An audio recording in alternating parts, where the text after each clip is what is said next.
Okay. This is the signal and then I start.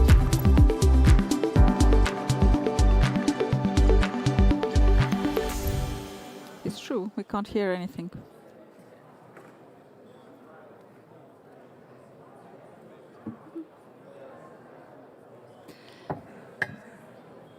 Good afternoon, everybody. Good afternoon to this session. I hope you can hear me. Okay, good. Welcome to this session. My name is Signe Ratso. I'm Deputy Director General of DG Research and Innovation. And one of my responsibilities is to be Chief Negotiator for Horizon Europe associations. And this is in this capacity that I'm moderating the session, where we will discuss evolution of the Association of Third Countries to EU research framework programs. Well, as you know, today we celebrate 40 years of framework programs. International openness has reached an unprecedented level in the current framework program, that is Horizon Europe. Because for the first time, the program has been opened to the association possibility beyond our geographic proximity. It has been open to highly competitive research and innovation actors located beyond the EU neighborhood, our global partners. So as a result, today we have first our traditional partners in Europe, in our neighborhood, from Iceland, Norway, the UK, to all the way to Turkey, to Israel and Ukraine, just to mention also a few countries in our neighborhood. But also we have partners in two other continents. First with New Zealand, bringing association relations to the southern hemisphere, and by newly agreed association agreement with Canada, whom we look forward to formally welcome into the family in the next months, also to the American continent. Now that the EU and Switzerland have obtained our respective mandates, I'm also looking forward to the launching negotiations of Swiss association to EU programs, including Horizon Europe. And we also have intensive talks with the Republic of Korea, which would take the association relations to Asia. So this is really, I would say, globalization of our research and innovation program. Our framework programs have supported Europe's R&D leadership over the past 4 decades, as mentioned. And now I hope we will get on the screen also a slide which provides you with some figures. Namely, from the first edition of the program that now here you see the associated countries and their performance since the framework program 1. And the figures speak of themselves, but I'd just like to highlight 2 of them. Namely that nearly 22% of the grants have gone to the associated countries, and that they've had higher success rate than has been the average. Now, it's my great pleasure to welcome the distinguished panel, the distinguished panelists whom I'd like to introduce to you now.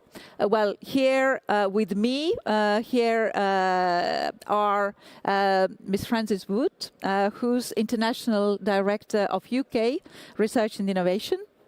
From the UK, then His Excellency Simon Draper, New Zealand Ambassador to the EU and NATO, and Ms. Christine Natterstadt, Senior Policy Officer in the Department for Higher Education, Research and International Affairs in the Ministry of Education and Research of Norway. And online, we should have Professor Dr. Hassan Mandal, President of TÜBİTAK, Scientific and Research Council of Turkey, welcome Professor Mandal to you as well. And we also have Mr. Nipun Vats, Assistant Deputy Minister of Science and Research Sector, Department of Innovation, Science and Economic Development in Canada. Mr. Vats, welcome to you as well.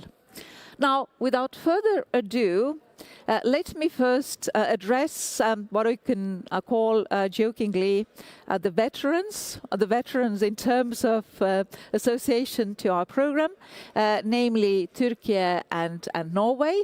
And I'd like you to share your experience, namely how engagement, advancement in scientific excellence, research and innovation in your country, how Horizon and its predecessors have helped that.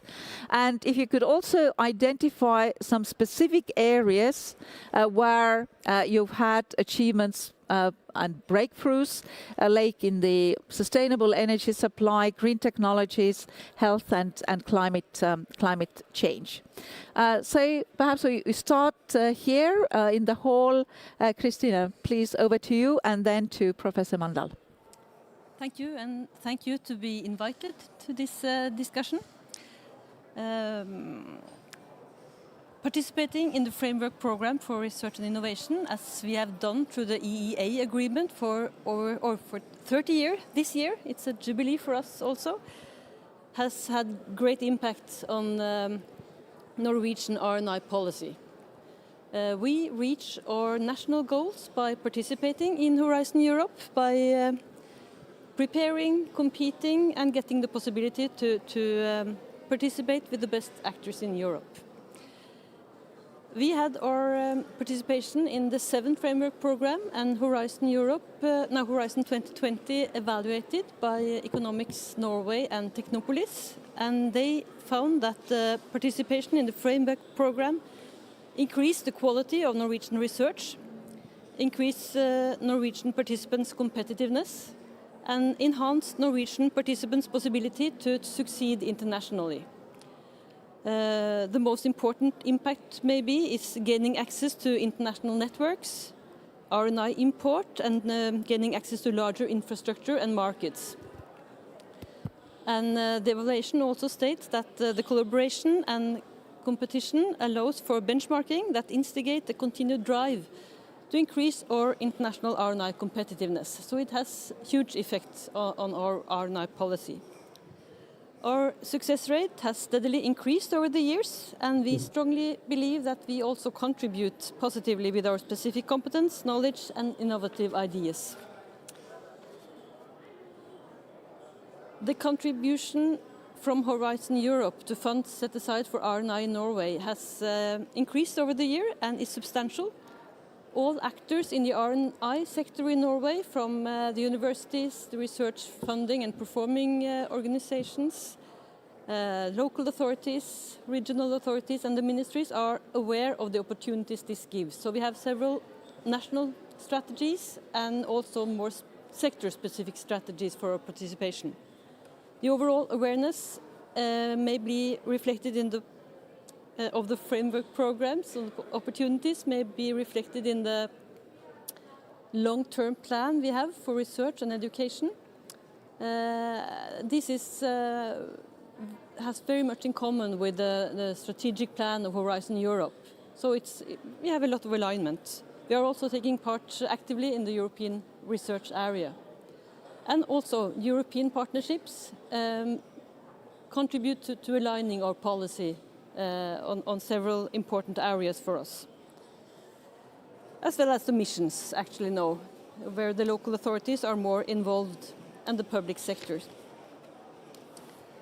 In Horizon 2020, as we can see the results from coming, we had good success in the area of climate, mobility and energy. Participation in projects related to the maritime sector has led to notable advancement when it comes to automatization of transport at sea. Another example related to energy is one of our institutes, SINTEF. They report that their participation from the 4th Framework Program to Horizon Europe have contributed to the establishment of advanced technology platforms for research and innovation within their field of expertise. One of these platforms is connected to hydrogen and has led to the production of membranes used in hydrogen production and fuel cells. A spin-off company of this platform, HyStar, uses palladium for separation of hydrogen from other gases and competes in a global hydrogen market. Okay, many thanks, Christina. As I mentioned here, and now also to remind the other speakers, to keep to the 3 minutes. So in order to be able for all the panelists to enlighten us about of their experience and expectations. And now turning to Professor Mandal, over to you, also to reply to the same questions.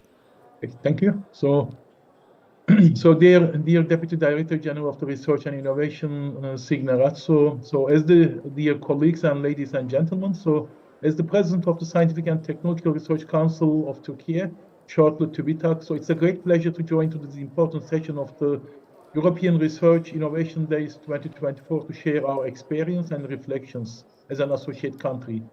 So we are in a time when the global challenges from extreme weather events due to the climate change, the biodiversity loss, and the pollution, so require targeted collaborations based on the co-creation to accelerate the solutions for positive impact. Science-based approaches based on the R&D and innovation have the greatest potential to drive action to address the triple planetary crisis to make a rapid progress for sustainability transitions.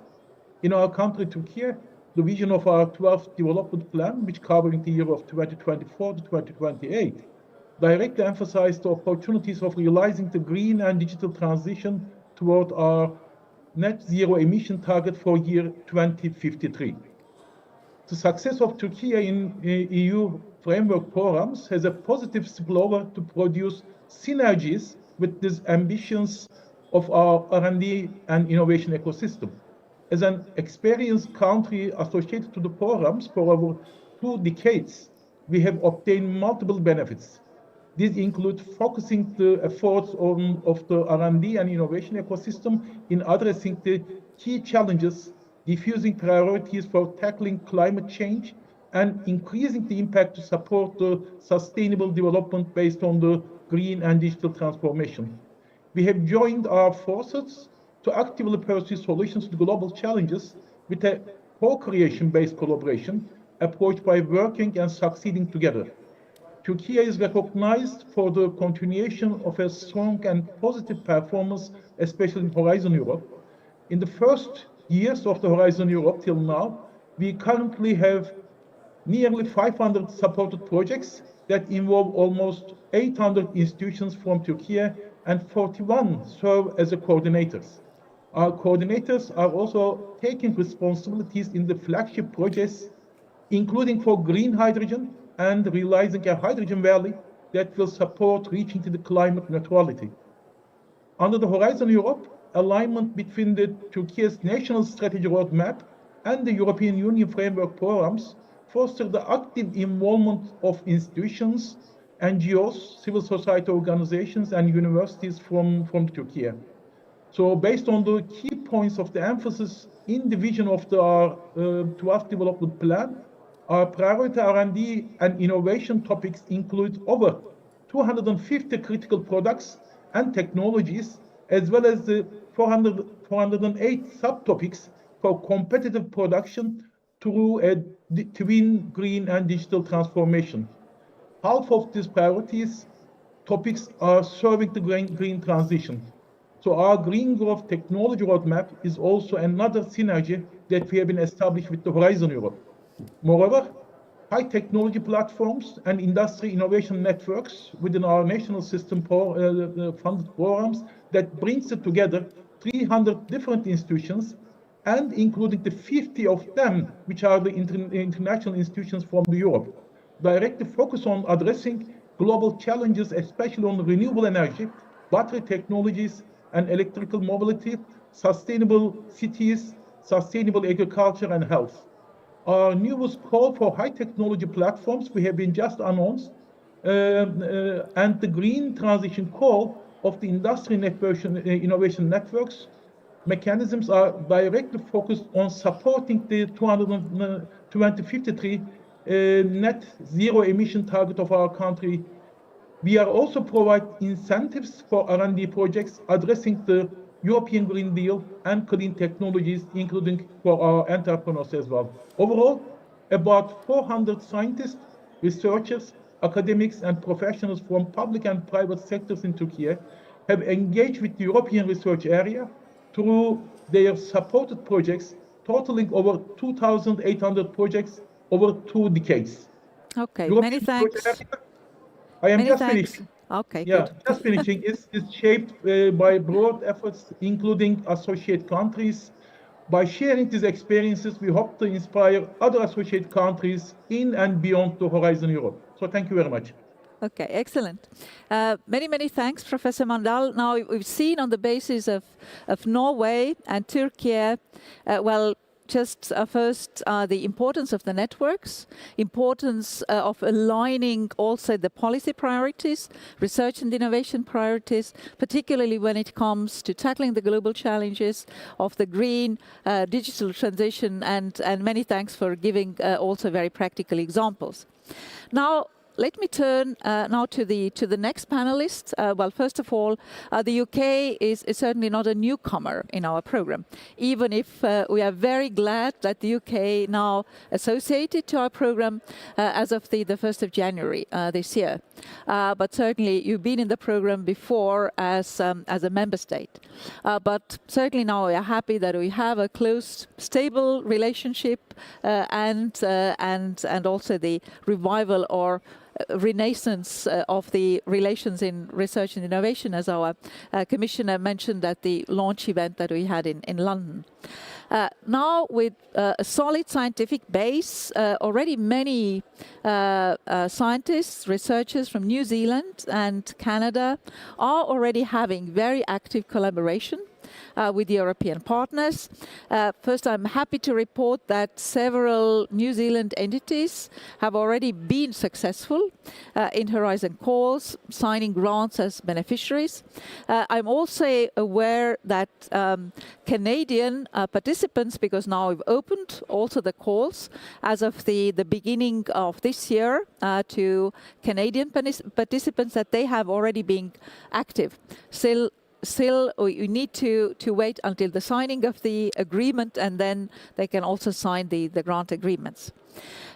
Now, I'd like to address you all with the basically the question: what you see as the main benefits involved resulting from the association to framework programs. Also, well, for the research and innovation, but also for the broader socio-economic developments. And perhaps I can start with Francis here, please. Well, thank you so much, and thank you for the incredibly warm welcome. It is great to be back. And I would just like to say thank you to those in the room in Brussels and across member states for the support that was shown during the negotiations. It is greatly appreciated by the UK. So I think, some of the things that I will say other panelists already have done, but I think it is really worth repeating the fact that that the framework programs are unique. There is nothing else like it anywhere else in the world, and it gives unrivaled access to UK researchers and innovators to a truly, what I think is a global programme. So I think we talk a lot about associated countries, but there are also other ways in which other countries can join individual grants. And I think for the UK, that is one of the things that we really appreciate. So if you look at Horizon 2020, for example, there were 237,000 collaborative links with 161 countries. And I think that is, truly global in scale. And I think that's one of the things that when we look to the future, that real ability to sort of transcend national boundaries and do the science that our researchers want to do, which is to partner with the best wherever they might be. I think for us as well, one of the things that is really important about being associated rather than a third country is that ability to lead consortia projects. So this is something that we're really pleased that we are able to now do, and also to join the governance of the EU programme so that we can have the voice into the future and how things might look. We are in a really quite difficult, contested, volatile world. So we need to make sure that the research and innovation that we're doing is able to be agile and respond to that. I think a couple of other things that I'll say, and then maybe just give a couple of examples, is that one of the things that's really important to the UK, and I think this was mentioned by my Norwegian colleague, was the competition element. That it really does drive up quality, and I think it is very difficult sometimes for researchers because we all, whether it is in the framework programme or in our own national budgets, we have limits, and there is far more excellent research and innovation that we would like to fund. But actually, that is one of the sort of the things that works particularly well with the framework programme is that competition element. And then I think for us, we are no longer a member state, but we have been part of framework programmes since the beginning. And I think that continuity over time is really important. It has allowed the building of decades of networks. And I think that that's what we want to sort of see continue into the future. So I would also like to say it's the 40th anniversary of the framework programmes, but it is also the 40th anniversary of the UK's research office in Brussels. So happy birthday to my team. But I think that it is really important that we have those informal networks and the ability to continue that collaboration, whether it is here in Brussels or across the EU. But thank you. Well, many thanks, Francis, for that. Now, turning to Ambassador Draper. Now, you have 1 year experience, which is not very long, but perhaps you can already highlight what you've seen so far. Any surprises? Is it something in accordance to your expectations? Thank you very much. Thank you for the invitation. I'm an interloper here because I'm not a science researcher. I'm from our foreign ministry. But the reason I'm here, and to answer your question, is because our association with Horizon Europe has been described as the biggest single change in New Zealand science in a generation. I was back in New Zealand 4 weeks ago. We've just signed a FTA with the EU. I thought my conversations would be about the FTA. I had more conversations about Horizon. So where it sits on our spectrum in terms of research is very high. New Zealand researchers want to work with the best researchers in the world, and a lot of those are here in Europe. We're a big believer in diversity in New Zealand and diversity of thought. The fact is, we look south in New Zealand and we see Antarctica. We look north and we see the Pacific. And if any scientist wants to talk about climate change, then you need to know about those things. So we think that diversity and distance is a positive. In terms of surprises, well, we've been 30% successful, so that's a nice surprise to have, and long may that last. I think the collaboration aspect of it, which provides clarity. We've been successful in everything from bioengineering, where we're working with partners up here in Europe, to working with Indigenous peoples on the importance of social democracy and inclusion. So that breadth that Pillar 2 allows us means we can go from, no offence, the pointy-headed sciencey stuff, but also to that social sciencey stuff. So surprises, the incredibly high level of buy-in, so much so that our Treasury, who are very, very cheap, have given money to the Ministry of Innovation to top up some of the funding. That speaks volumes in the New Zealand context. Huge excitement in New Zealand in the research community. The idea that good ideas are not the preserve of big countries, and we want to lift all boats, and so working with Europe helps us do that. And the word that you've mentioned, and my colleagues here have mentioned, global. These are global problems, They don't recognise borders, and so many of the challenges we face are global. So that's what I'd say. Thank you. many thanks, Ambassador, for that, and really great to hear. And this is something that I've experienced also in New Zealand when I travelled for the launch event last June. Certainly, that there was already then a big excitement. And actually, as you said, the success rate of 30% is really amazing, and also great to hear from you that this there is continuous support. Continuous support by the government, well, even if the government has changed meanwhile, but the support continues, and this was also one of the signing, really decisive factors in New Zealand being the first country who has taken up this opportunity of the newcomers. But now let me turn to Assistant Deputy Minister Watts. I hope you are still with us online. Yes, can you hear me? Yes. Now for you, let's hope we will also see you. Can you see me on screen? We can hear you. Well, I don't see. Okay, yeah. This is on the other. Okay, now you can see you. Now, well, as I said, with Canada, we concluded negotiations at the end of last year. We also hear about the excitement about the research and innovation community about this possibility. But well, what are your expectations?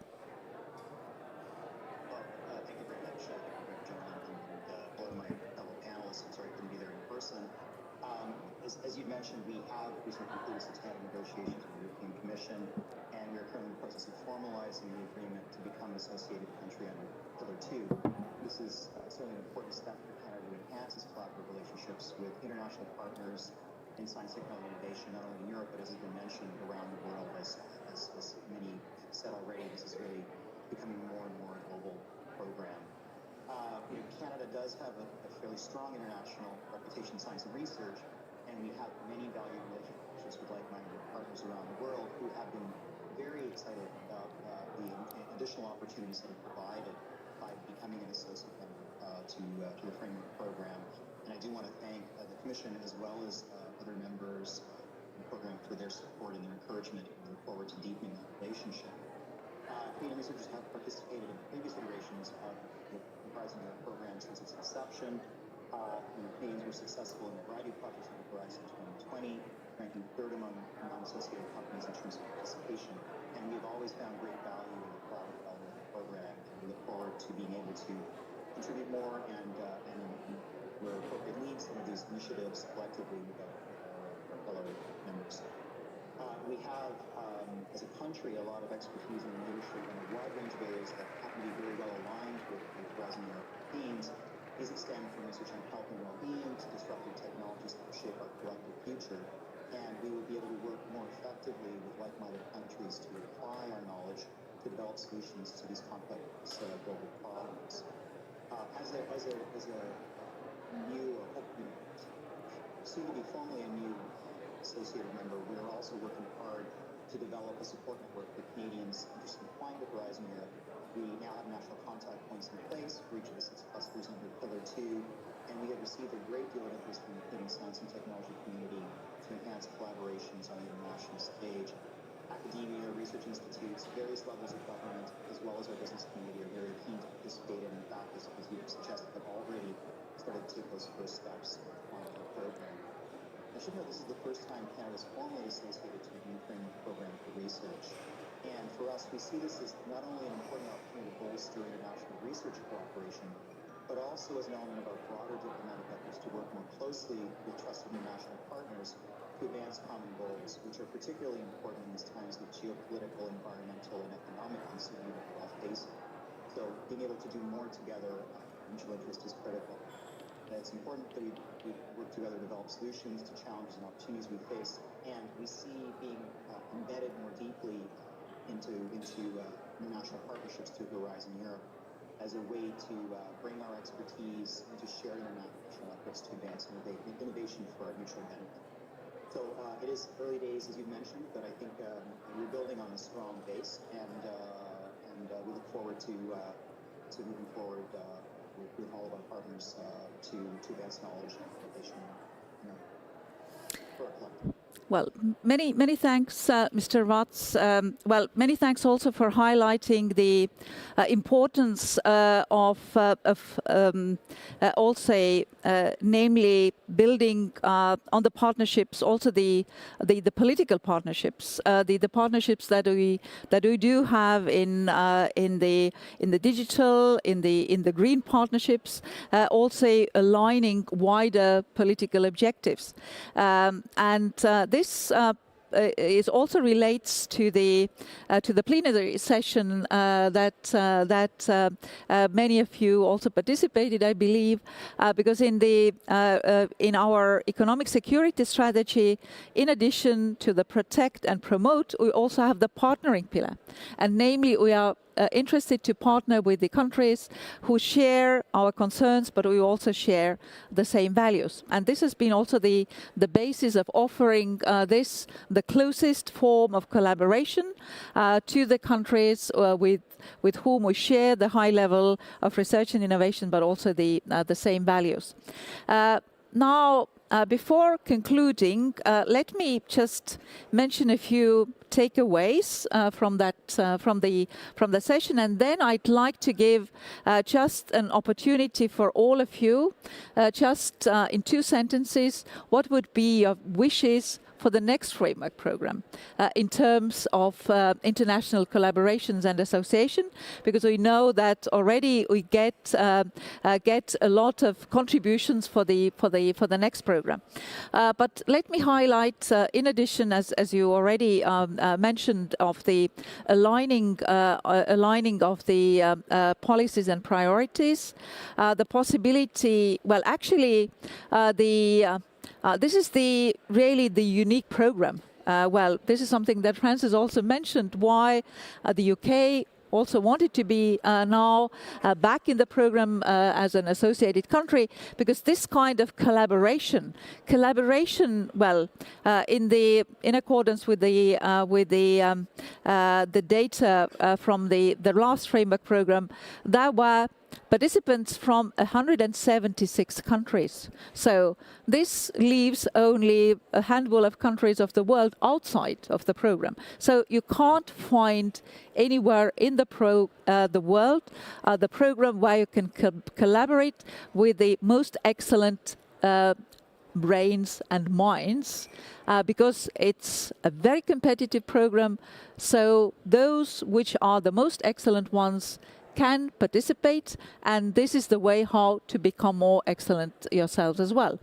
Association brings together also the possibility, as mentioned, of participating in the governance program, in the governance of the program, meaning that you can also participate in the design of the program, and certainly the possibility to tackle together the largest global challenges that we are facing today, from the health to the climate and digital, as mentioned. But now let me, perhaps we can start with online. Professor Mandal, what would be your advice for the next framework program? I mean, since we have been facing much more complex and dynamic and more variable challenges, so it is much complex than which we have been experienced in the past. So we will have much more cooperation and collaboration and more co-creation. So we are looking forward in the next framework program that will bring us that co-create together for tackling with the global challenges. Very well. Mr. Watts, very shortly, 2 sentences, if you can.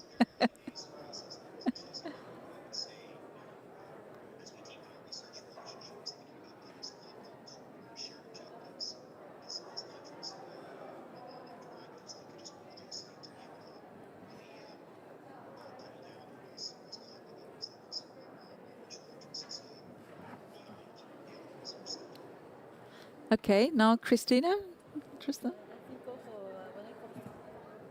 Thanks. When it comes to collaboration, I think it's important that so many different countries with different competencies come together to solve the challenges we have. But I think it's important also to have a balance between racing to challenges that comes, but also have a solid knowledge base to build on, to secure that. Okay, without being briefed, two things. One, don't think of distance as a hindrance, think of distance as an opportunity. Number two, you talked about values, and for New Zealand, a large part of this is about values. So once we build trust, we are interested in also talking with you about AI and quantum and those other things, so we hope that's recognised in due course. Competing against the music from outside, but I think it's continuity is one of the things, because it's about building on the decades and the evolution. And then I think it's the research of freedom, so it's making sure that they can make the choices and choose the partners they want. But I think I will pick what Nipun said, essentially more together. Okay, join me with the applause, thanking all the speakers.